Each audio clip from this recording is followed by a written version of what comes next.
Hey, this is Anthony with RevZilla TV. We can watch, decide, and ride. Welcome to our detailed breakdown of the new Daytona Roadstar GTX boots, available at RevZilla.com.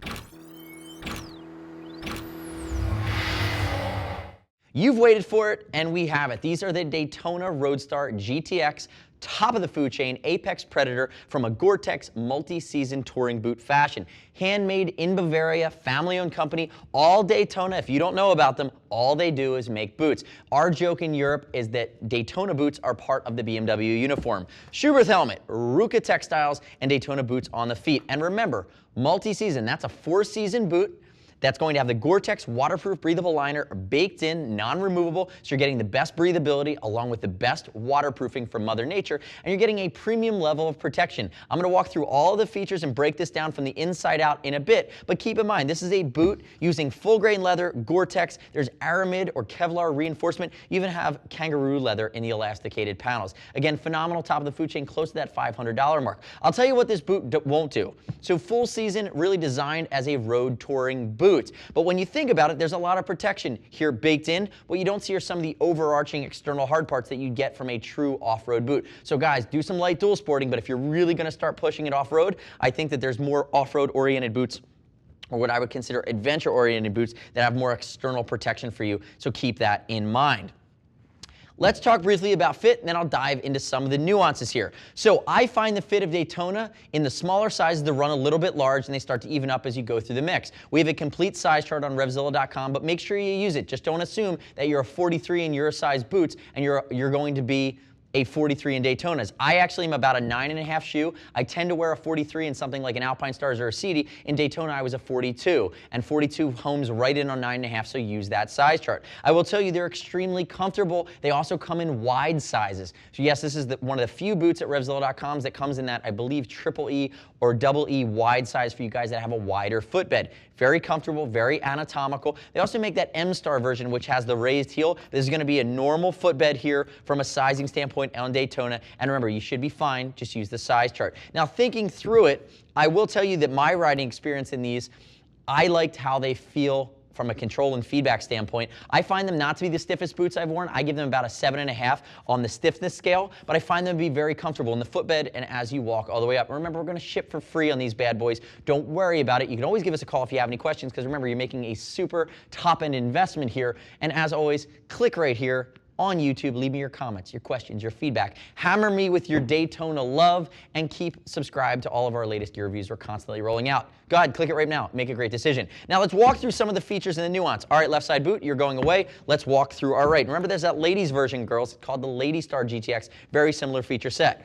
Outer shell is going to be hydrophobic full-grain cowhide. Remember, cowhide goes with gore-tex because it breathes better. Hydrophobic means it's anti-water, so water will repel right off of the treatment. That's that DWR on the outer shell. It will need to be replaced over time, but remember, the waterproof breathability is the gore-tex liner that is baked in. Notice some of the other features here.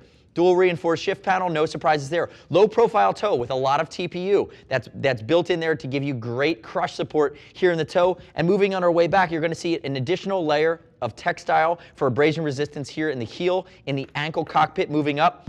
TPU baked in on the inside. You don't see it from the outside because it is a classically styled boot.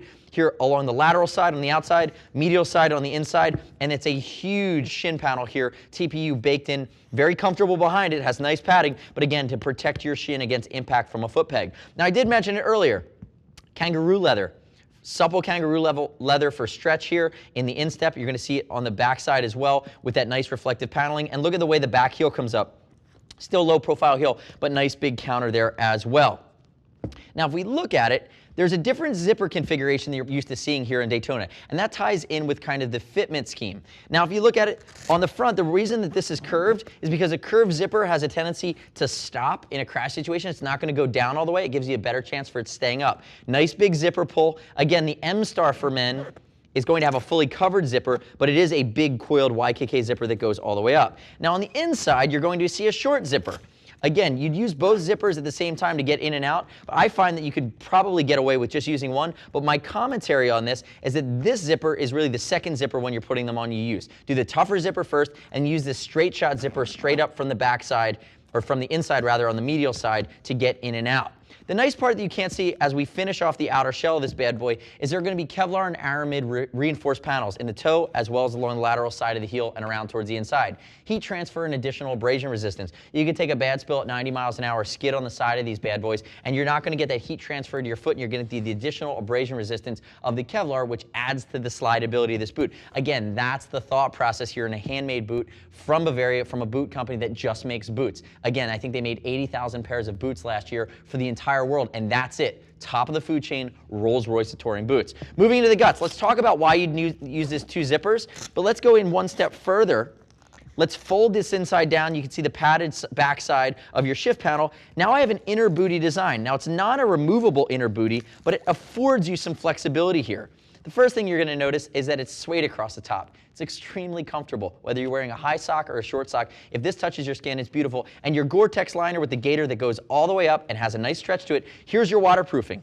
So it's completely double-walled from the outside. The cool part about this is, think about your textile touring pants that might have an internal gaiter or a waterproof liner. You can put that inside and put the outer boot over it, then put your main pant leg down along the outside, essentially creating 4 walls of protection from water getting in really nasty weather climates.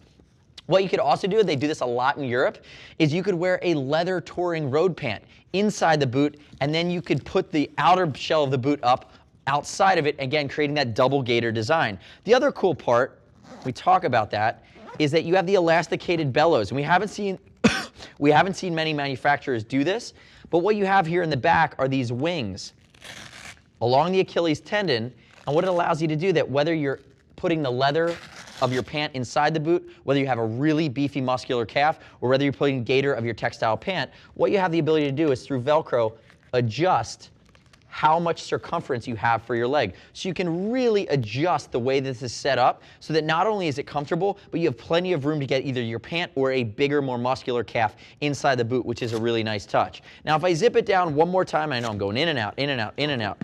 You're going to notice here's my wicking Gore-Tex liner. Again, soft at the top, soft throughout. And that's going to have a very basic shock-absorbing footbed. Let's talk about the guts of the sole, though. One of the things I haven't really hit on. Steel-reinforced sole. I talked about it was a 7.5 on the stiff scale, so it really doesn't take much to break in. It's not an overly stiff boot, but provides you with great feedback, and it's low profile enough.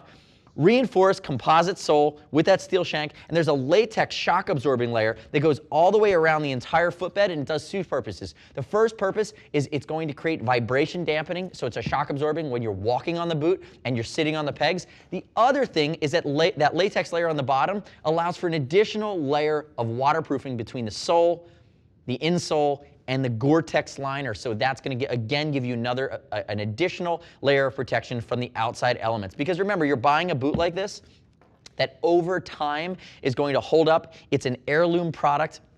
It's really widely regarded as a multi-season product that should last you season after season after season when cared for properly.